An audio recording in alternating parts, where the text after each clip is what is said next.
નમસ્કાર, ન્યૂઝ 18 ગુજરાતીમાં આપનું સ્વાગત છે। હું છું આપની સાથે સંધ્યા અને સૌપ્રથમ વાત કરીશું ઉત્તરાયણના વાતાવરણની।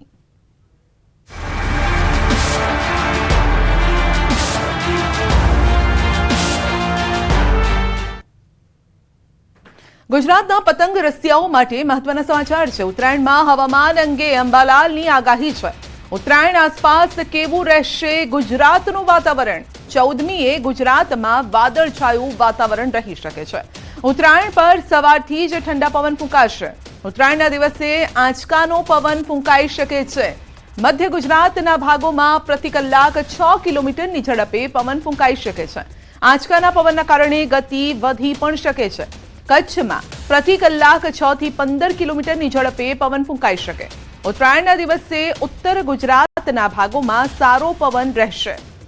તો ઉત્તરાયણના દિવસે સૌથી વધુ તેજ હવા કચ્છમાં રહેશે। કચ્છના કેટલાક ભાગોમાં પણ સારો પવન ફૂંકાઈ શકે છે।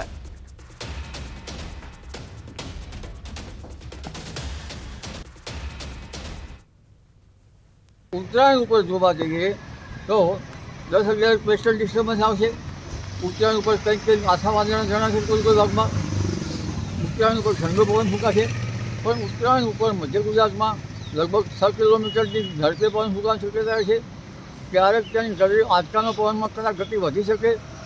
કચ્છના ભાગોમાં 6 થી 15 કિલોમીટર સુધીની ઝડપે પવન ફૂંકાવાની શક્યતા છે।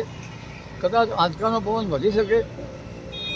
બનાસકાંઠા ઉત્તર ગુજરાતના ભાગમાં પણ પવનની ગતિ રહેશે। દક્ષિણ સૌરાષ્ટ્રના ભાગમાં પવનની ગતિ વધારે રહેશે। વધારે સૌથી પવનની ગતિ તેજ રહેવાની શક્યતા કચ્છમાં છે। કચ્છના ભાગોમાં ઉત્તર સૌરાષ્ટ્રના ભાગોમાં પણ પવનની ગતિ રહેશે। સૌરાષ્ટ્રના કેટલાક ભાગમાં સમજાણ તો કેટલાક ભાગમાં વધુ પવનની ગતિ રહેશે। એટલે આ પવન જે છે એ ઘણી વખત પતંગ રસિયાનો નિરાશ ન કરે તેવું પણ હોઈ શકે, પરંતુ એ ઉત્તરાયણ ઉપર ઠંડા પવનો ફૂંકાશે। અને હવે વાત કરીશું બટલીગરો બેફામની।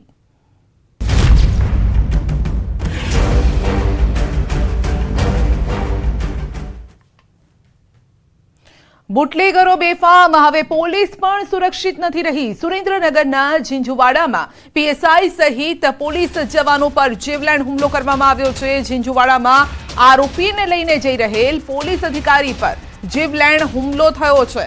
તો આરોપીને લઈને જતી વખતે જ પીએસઆઈને છરીના ઘા ઝીંકવામાં આવ્યા છે અને અન્ય 2 પોલીસ કર્મીઓ પર પણ જીવલેણ હુમલો કરાયો છે। ટોળાના હુમલા દરમિયાન આરોપીઓ ફરાર થયા છે। તો પીએસઆઈ સહિત 2 કર્મીઓને તાત્કાલિક સારવાર માટે ખસેડવામાં આવ્યા છે। જોકે અગાઉ પણ પોલીસ કર્મીઓ પર જીવલેણ હુમલા થઈ ચૂક્યા છે, જેને લઈને અનેક સવાલો પણ ઉભા થઈ રહ્યા છે।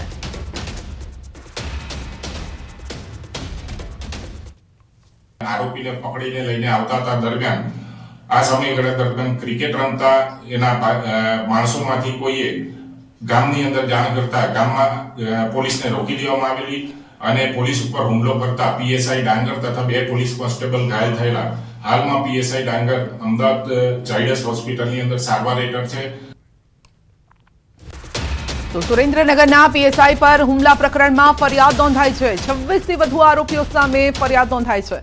ઝીંઝુવાડા પીએસઆઈ કેવી ડાંગર પર જીવલેણ હુમલો થયો છે અને હુમલામાં પીએસઆઈ ગંભીર રીતે ઘાયલ થયા છે। અમદાવાદ સારવાર માટે તેમને ખસેડાયા છે।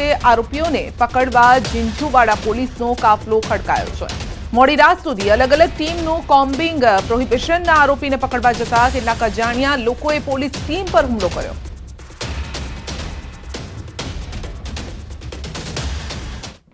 તો આ અંગે જ વધુ અપડેટ મેળવીશું। સહયોગી અક્ષય પણ આપણી સાથે જોડાઈ ગયા છે, કારણ કે અત્યાર સુધી આપણે જોતા આવતા હતા કે કાયદાનો ડર નથી રહ્યો આરોપીઓને, પરંતુ હવે જ્યારે પોલીસ પકડવા જાય છે ત્યારે પોલીસનો પણ ડર નથી રહ્યો। અક્ષય, જે રીતે હુમલો કરવામાં આવ્યો છે પોલીસ કર્મચારી પર,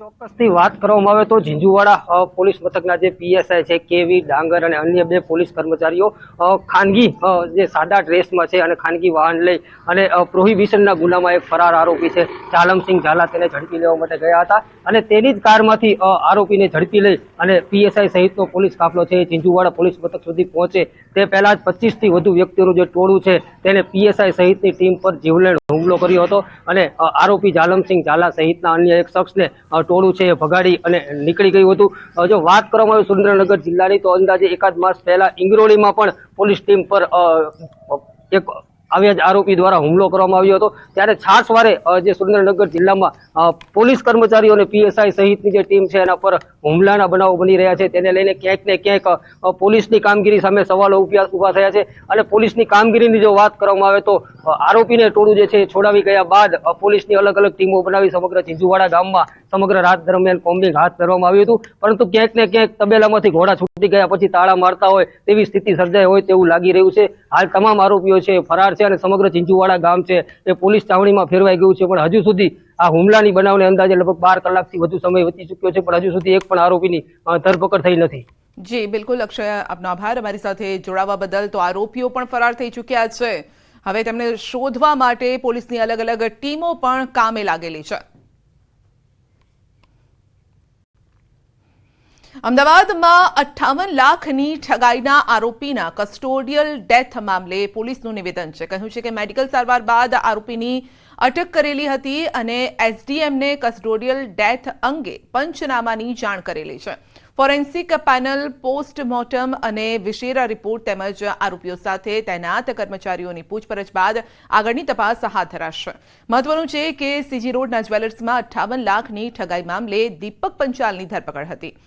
કસ્ટડીમાં આરોપીનું મોત નિપજતા પરિવારજનો દ્વારા પોલીસ પર આરોપીને એસિડ પીવડાવવાનો આરોપ કરાયો છે અને મૃતદેહ સ્વીકારવાનો પણ ઇનકાર કરાયો છે। ત્યારે સમગ્ર મામલે પોલીસે પત્રકાર પરિષદ યોજી તપાસ અંગે માહિતી આપી। મૃત્યુ જે થઈ છે એ એસિડ પીવાથી થઈ છે અને પોલીસ સ્ટેશનની અંદર જ એસિડ પીવડાવવામાં આવ્યું છે, કારણ કે જ્યારે ઘરથી લઈ ગયા 31 તારીખે એના પછી પોલીસવાળાએ દેસાઈ સાહેબે પોતે કન્ફર્મ કર્યું છે કે પીઆઈ છે નવરંગપુરા પોલીસ સ્ટેશનના કે ત્યારે એમને મેડિકલ કરાવ્યું ત્યારે મેડિકલમાં કાંઈ નથી આવ્યું। તો 31 તારીખથી રાતથી લઈને 2 તારીખના બપોર સુધીમાં એસિડ પીવડાવવામાં આવ્યું છે। જામનગરમાં આંગણવાડીમાં મારામારીનો વિડીયો વાયરલ થયો છે। હાપા પાસેની આંગણવાડીમાં હતી મારામારી અને તિથિ ભોજનમાં નાસ્તા મામલે બોલાચાલી થઈ હતી। લાભાર્થી તરફથી તિથિ ભોજન અપાયું હતું અને જેમાં નાસ્તામાં ગાંઠિયા અને બુંદી હતા। બાળકોની સંખ્યા 50 હતી, જેમાં એક મહિલાએ આંગણવાડીમાં બાળકોને નાસ્તો કેમ ઓછો આપ્યો તે બાબતે બોલાચાલી કરી હતી અને જે મારામારીમાં પરિણમી હતી। રાજકોટમાં માવા માટે મારામારી થઈ છે। જાહેર રોડ પર મારામારીનો વિડીયો વાયરલ થયો છે અને માવાના બાકી રૂપિયા ન દેતા જાહેરમાં માર માર્યો છે। દુકાનદારે ગ્રાહકને માર માર્યો હોવાનો વિડીયો વાયરલ થઈ રહ્યો છે। બાલાજી હોલ પાસે જાહેરમાં જ મારામારી થઈ છે, તો દ્રશ્ય સામે આવ્યા છે મારામારીના। બાલાજી હોલ પાસે જાહેરમાં મારામારી થઈ છે, તો 2 થી 3 વ્યક્તિઓ એક વ્યક્તિને માર મારી રહ્યા છે, લાત ઘૂસા મારી રહ્યા છે। રાજ્યમાં વધુ એક વ્યક્તિનું હાર્ટ એટેકથી મોત થયું છે। દ્વારકાના લાલુકા ગામમાં 45 વર્ષીય વ્યક્તિનું મોત થયું છે। અચાનક છાતીમાં દુખાવા બાદ મોત થયું છે। ખેડૂતનું હાર્ટ એટેકથી મોત થયું હોવાનો પરિવારજનોનો દાવો છે।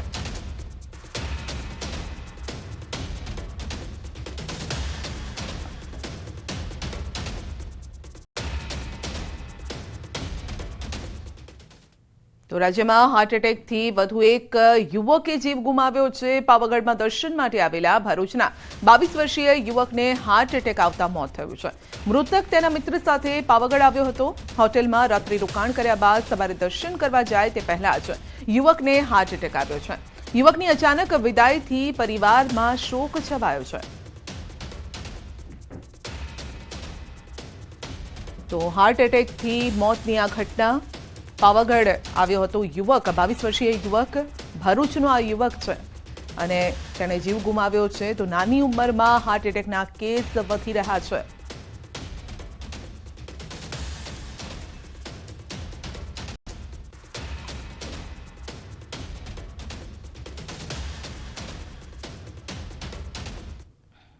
મહેસાણાથી એક મહત્વના સમાચાર આવી રહ્યા છે। ડબ્બા ટ્રેડિંગનું કોલ સેન્ટર ઝડપાયું છે। જી હા, ડબ્બા ટ્રેડિંગનું ડમી કોલ સેન્ટર રાજ્ય બહારના મોબાઈલ નંબરથી કોલ કરતો હતો। રોકાણ કરી વધુ પૈસા આપવાની લાલચ આપવામાં આવતી હતી। અને ડમી એકાઉન્ટમાં પૈસા નંખાવી પૈસા ઉપાડતા હતા. 12 આરોપીઓ ઘટના સ્થળેથી ફરાર થયા છે.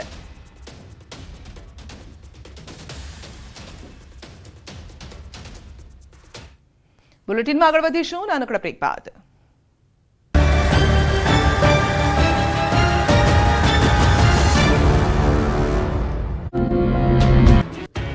રાજસ્થાનમાં ઠંડીનો પ્રકોપ જોવા મળ્યો છે.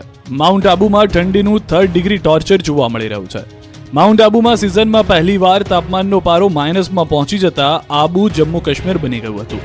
ચારે તરફ બરફની ચાદર છવાઈ ગઈ હતી, જેને લઈ મેદાની વિસ્તારો અને ખેતરોમાં બરફ જામી ગયો છે.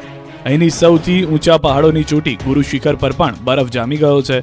આબુમાં સિઝનમાં પ્રથમવાર ઠંડીનો પારો -3 ડિગ્રી સુધી પહોંચી જતા લોકો ઠૂંઠવાઈ ગયા. માઉન્ટ આબુમાં ગાડીઓ પર અને મેદાની પ્રદેશમાં પડેલો ઝાકળ જામી જવાથી કુદરતે અહીં સફેદ ચાદર પાથરી છે.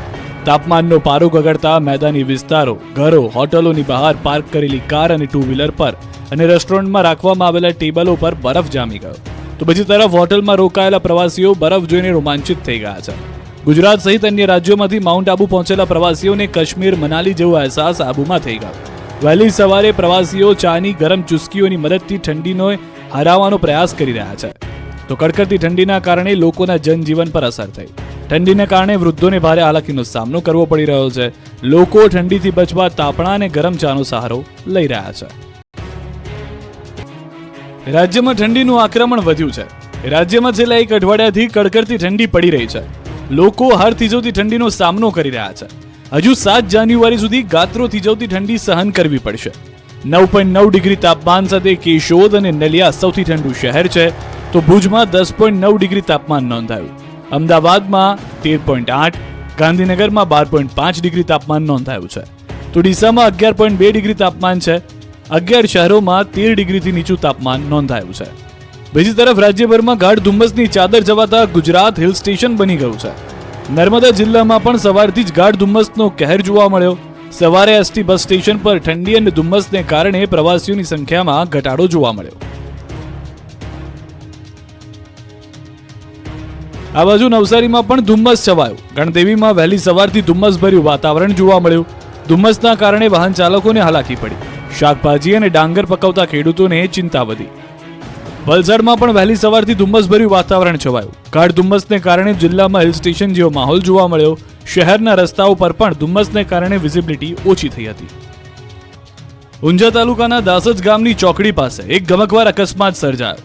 કાર ચાલકે ગાડી ગફલતભરી રીતે હંકારી ડિવાઈડર સાથે અથડાવતા ગાડી પલટી મારી હવામાં ઉછળી હતી અને નાળાની અંદર ખાબકી હતી. અકસ્માતગ્રસ્ત બ્રેઝા ગાડીમાં 2 યુવકો હતા, જેમાં ભારતીય બનાવટનો વિદેશી દારૂનો જથ્થો લઈ જવાતો હતો. 54,000નો વિદેશી દારૂનો મુદ્દામાલ મળ્યો. ઘટનામાં એકનું મોત થયું, એક સારવાર હેઠળ છે. દાસજ ગામમાં અકસ્માત સર્જાતા સ્થાનિક લોકો ભેગા થઈ ગયા હતા અને તાત્કાલિક ઊંઝા પોલીસને જાણ કરવામાં આવી હતી. તપાસમાં સામે આવ્યું છે કે મહેસાણાના મગાપુરા વિસ્તારમાં રહેતા ઠાકોર કિશનજી અને ઠાકોર બળવંતજી બંને બ્રેઝા ગાડીમાં સવાર થઈને વિદેશી દારૂની હેરાફેરી માટે નીકળ્યા હતા. જે દરમિયાન ઊંઝાના દાસજ ગામે કાર ચાલક ઠાકોર કિશનજીએ સ્ટીયરિંગ પરથી કાબુ ગુમાવતા કાર ડિવાઈડર સાથે અથડાઈ હતી. અકસ્માત સર્જાતા કાર હવામાં ઉછળીને નાળામાં ખાબકી હતી. ઘટનામાં કારનો બુકડો બોલી ગયો હતો. આ બાજુ બનાસકાંઠામાં મોટો અકસ્માત સર્જાયો છે, જેમાં 4 લોકોના મોત થયા છે. ખોરડા નજીક હાઈવે પર આ અકસ્માત સર્જાયો. કારમાં સવાર પરિવાર ઊંઝાથી વાવ પોતાના ઘરે જઈ રહ્યો હતો, ત્યારે ટ્રક સાથે ધડાકાભેર કારનો અકસ્માત થયો હતો. બનાવની જાણ થતાં આસપાસના લોકો મદદ માટે દોડી આવ્યા હતા, પરંતુ અકસ્માત એટલો ભયંકર હતો કે એક જ પરિવારના 4 લોકોના કમકમાટી ભર્યા મોત થઈ ગયા. દ્રશ્યોમાં જોઈ શકાય છે કે કાર આખી સેન્ડવિચ બની ગઈ. કારનો કચ્ચરગાળ નીકળી ગયો છે. અમદાવાદના ઘોડાસર વિસ્તારમાં સ્મૃતિ મંદિર રોડ પર આવેલા આલોક પુષ્પક બંગલોઝમાં પાર્ક કરેલી ગાડીઓમાં વિશાળ આગ લાગી. વહેલી સવારે આગ લાગતા સ્થાનિકો જાગી ગયા. આગને પગલે લોકોમાં ભાગદોડ મચી જવા પામી. વહેલી સવારે 5 વાગ્યાની આસપાસ એક ગાડીમાં આગ લાગી.